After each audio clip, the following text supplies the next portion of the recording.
Hey guys, today we're going to take a look at another Star Wars Age of the Republic comic book. We're going to do a quick review on the Count Dooku issue, so let's get started.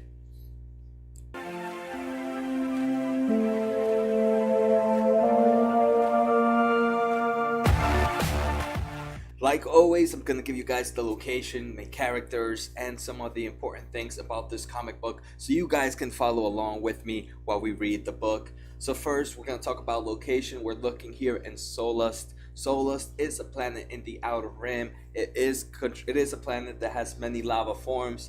Just a fun fact, you guys might have seen this planet in Star Wars Battlefront 1, I think. Battlefront, the one that just came out a few years ago. So you definitely see this. And this is home to the Celestins species, which we'll see in a bit. I'm pretty sure we see some of them in the main story. I honestly forget some of the characters that we have seen, but you guys have seen this species before.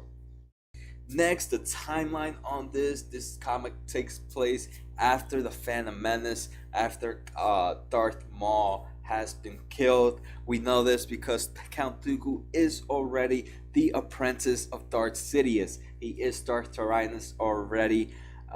So this falls way before the Clone Wars, because the Jedi still don't know that he has turned to the dark side. So it's between episode 1 and episode 2.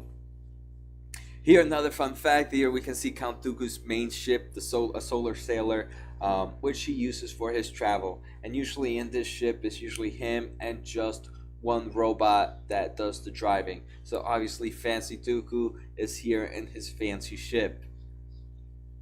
Next, we'll talk about the characters. Obviously, we're going to see Count Dooku in here. It is his issue, so we see Count Dooku for the whole comic. We also make a few guest appearances that I didn't mention because they only show in one clip or two clips. We see Master Yoda for a second.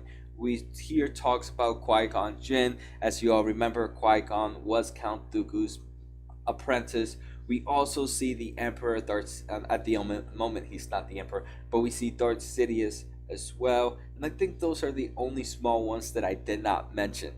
The next character is Cap Clip. He is a Sullen, so here you can mention we have definitely seen this species before. I definitely have seen him in the I'm pretty sure he's a rebel pilot. Has he been in the Millennium Falcon? I'm not 100% sure where I've seen him. I know he has played a nice big role in the Star Wars as a nice off character. But here, Cap Clip, he works for the Sorosab Corporation. So here, Count Dooku is coming to this planet for some business meeting with these guys. He has other plans in mind, but these are the Sorosab Corporation. They are a big tech company here in Soliston. So yeah, that's the first guy, and this guy's pretty much just gonna show Dooku around. The next guy we do see a Jedi Knight. His name is Jackson. He is a Togarian. He is a Togarian. Pretty cool. I don't think I've seen any of this species in the main movies. If we have, make sure to post it in the comments for me to go back and take a look. But I definitely have not seen this species in the movies. But here, Jackson, he is a Jedi Knight, and he does not know about Count Dooku being a Sith Lord just yet.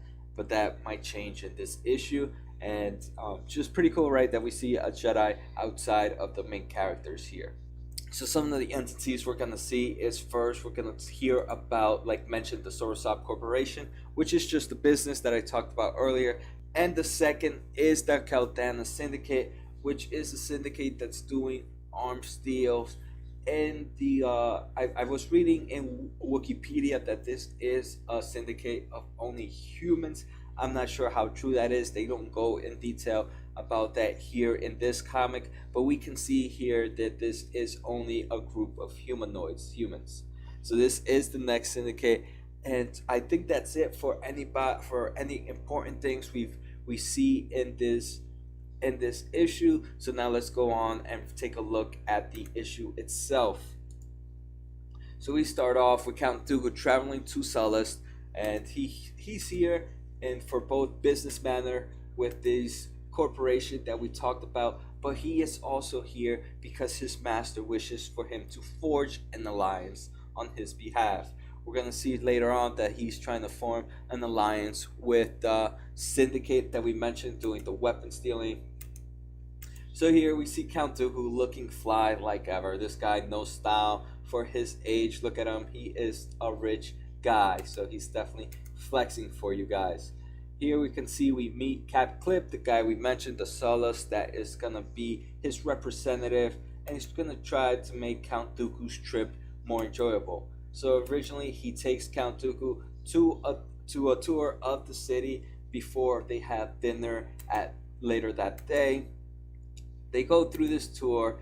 Eventually a Jedi Knight recognizes Master Dooku, Count Dooku, and at the moment we know that Count Dooku has not been sentenced as a Darth Lord to the Jedi, because this Jedi still believes he is a Jedi Knight.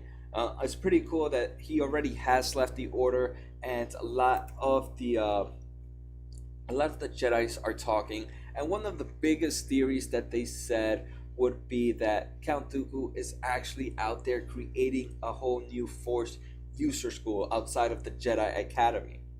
Here we can see Jackson. Jackson was actually a youngling when Count Dooku was still in the Order, and he managed to see Count Dooku and Yoda fight, and he says this was one of his most memorable, inspirational events to see. His skills with the lightsaber was simply inspirational.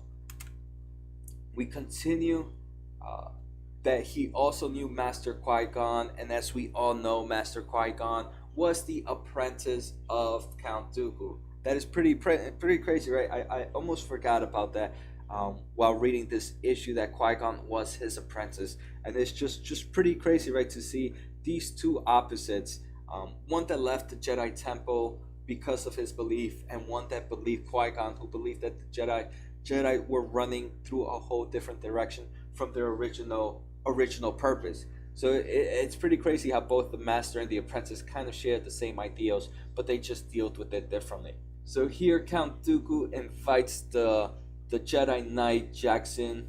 I forget his name. Jackson, yeah. Oh, it's just like Jackson, but Jackson. So he invites Jackson to dinner, and obviously this Cap Clip allows this to happen just because he needs to make sure Count Dooku is happy. Count Dooku obviously only cares about Jackson and wants to know what he's doing here. Eventually they go off to their separate ways, and here we have Count Dooku calling his master, and we see Darth Sidious for a few slides. Here Darth Sidious just tells Count Dooku to build relations with this Jedi, to understand what his purpose is in this planet. Count Dooku seems to be a brand new Sith, and he says maybe we can turn Jackson to the dark side. Darth Sidious reminds him that a Sith master needs only one, the rule of two, remember, and unless he's suggesting that he should replace Count Dooku, there's no need to get another one. Obviously, Count Dooku regrets what he just said to Darth Sidious, and he reminds him that he is not gonna get him as an apprentice. Here we see Jackson, Count Dooku, and Cap all having dinner. They are talking. Nothing too crazy happens here. Count Dooku says that he is not trying to make a new Jedi Order, a new Force user order. He is just looking for his family's business and the interest on the Serrano. Count Dooku then tries to get some information from Jackson and asking information on why he's here. At the moment, Jackson says his private business and does not give Count Dooku any more information. After dinner, Jackson goes to continue his mission, and Count Dooku shows up. Count Dooku seems to be a worried old man, and he persuades Jackson to tell him about his mission. Jackson accepts his help and obviously tells Count Dooku about his mission. We do see some flashbacks here of Darth Maul killing Qui-Gon, and this is him, Count Dooku, using Qui-Gon's death as a persuasion. He's telling him, hey, listen, I can't watch another Jedi die. I already lost my Padawan. my apprentice. I can't lose another one, so let me come help you. Obviously, Qui-Gon, there's no reason for him to believe that Count Dooku is working for the dark side, so he allows Count Dooku to come in. Obviously, now Jackson tells Count Dooku the real reason he's here, and he's here to find out about the Calton Syndicate. He wants to learn more about them, and that's the reason the Jedi Council sent them. Ironically, this is the same group that Darth Sidious sent Darth Tyranus to go check. So now Count Dooku is even more intrigued. Eventually, they make it to the base of these syndicates. Jackson almost bit the dust by a trap. Count Dooku saved him for now. They enter the warehouse and they realize that the syndicate is trying to do weapons, dealing in weapons, and obviously this is something that Jackson must report back to the Order. Count Dooku cannot let this happen, but before that, the syndicate surrounds them too. They end up fighting. Here we can see Count Dooku for the moment. He pulls out his red lightsaber. Jackson, we can see, is surprised, but because he is surrounded, he starts fighting the syndicate first. Eventually, all the members of the syndicates are down except one. Now, Jackson has the time to ask Count Dooku about where he got his red lightsaber. Obviously, Count Dooku says, "I made it, of course." And as we all know, the only way a red lightsaber can be made is if he kills a Jedi and makes the crystal bleed. So we can see, I wonder which Jedi Knight did Count Dooku kill to get this crystal. Eventually, Count Dooku kills Jackson with the blast of the rifle, and we can see Jackson is no more. Count Dooku saved one remaining guy from the syndicate, which is their leader. He just tells him that I am an agent to your new master, and he hopes he understands. The syndicate member understands that he is outpowered, and he pledges his allegiance to the group. And that is pretty much the issue. We see Count Dooku leaving. There's nothing else here to talk about. He just leaves, he gets the thanks, and we can see Count Dooku is ready to take over the galaxy with him and his master.